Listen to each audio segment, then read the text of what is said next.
Have you ever picked up your phone to do one thing and then 20 minutes later, you're still scrolling? It feels like you wasted time, like you have no self-control. But it's not your fault. Your phone has been carefully designed to work just like a slot machine, and today I'll show you how. We're going to uncover the simple trick they use to get you hooked and how you can easily take back control. It all comes down to a powerful chemical in your brain called dopamine. Now, you might have heard it called the pleasure chemical, but that's not quite right.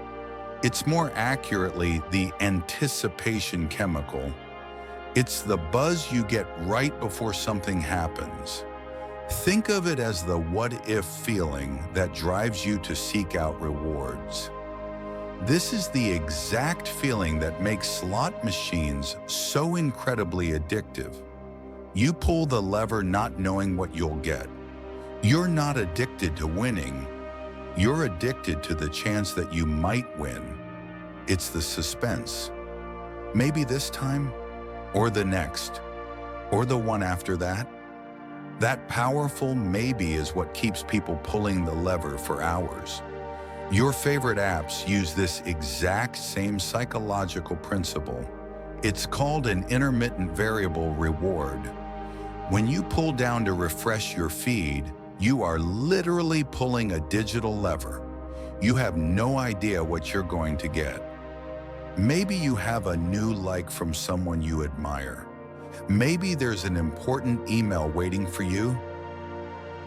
Maybe there's a funny video that everyone is talking about.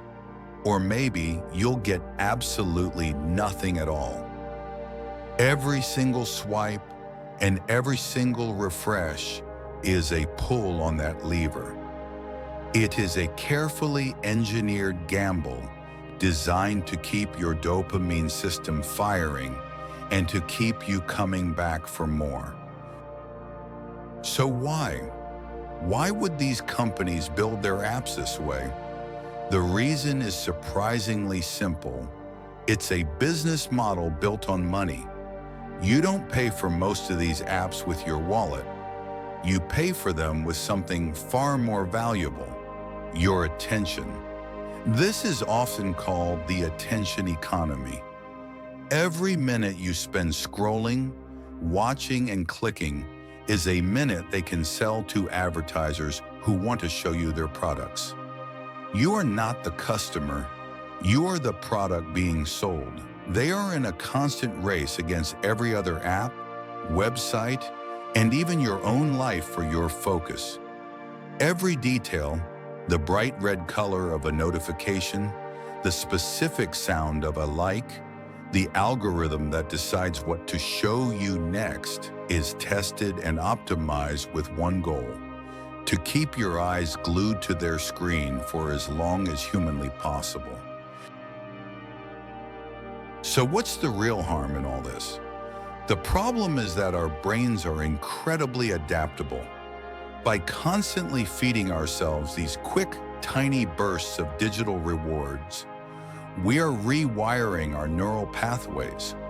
Our brains start to expect and crave this type of stimulation all the time.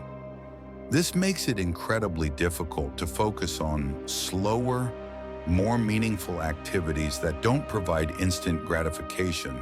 Things like reading a chapter of a book, learning a new skill, or even just having an uninterrupted conversation with a friend become a challenge. We start to feel an internal itch, a restlessness the moment we get bored. Our ability for deep focus gets shattered into tiny, fragmented pieces.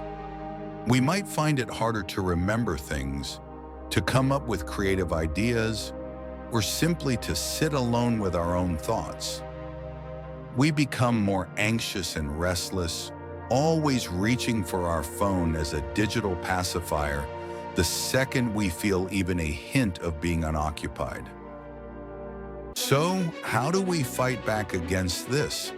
The good news is that it's much easier than you think. You don't have to rely on sheer willpower, which often fails. Instead, you can consciously redesign your digital environment. Here are 3 simple, powerful changes you can make today.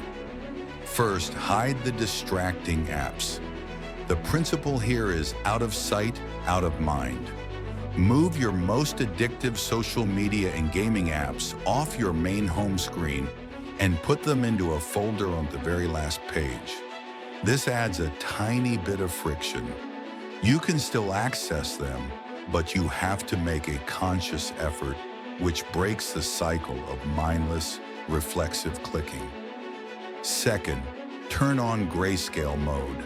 This is perhaps the most powerful trick. You can find it in your phone's accessibility settings. Those bright, colorful icons and red notification bubbles are designed by psychologists to be irresistible to your brain. By turning your screen black and white, you strip them of their power. The phone instantly feels less like a toy and more like a simple tool. It's amazing how much less appealing it is to scroll when the screen is boring. Third, turn off most of your notifications. Ask yourself, who should have the power to interrupt my day? A real person or a corporation? An alert should be for something urgent and personal.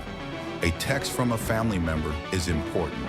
A notification that says, someone you might know just posted for the first time in a while, is just the machine trying to pull you back in. Be ruthless. Turn off every notification that is not from another human being. Your attention is your most valuable resource. It is the currency of your life. Every moment you spend on one thing is a moment you cannot spend on something else. These simple changes are not about rejecting technology. They're about taking control of it. They allow you to decide where you want to point your focus instead of letting an algorithm decide for you. You can and should take back control.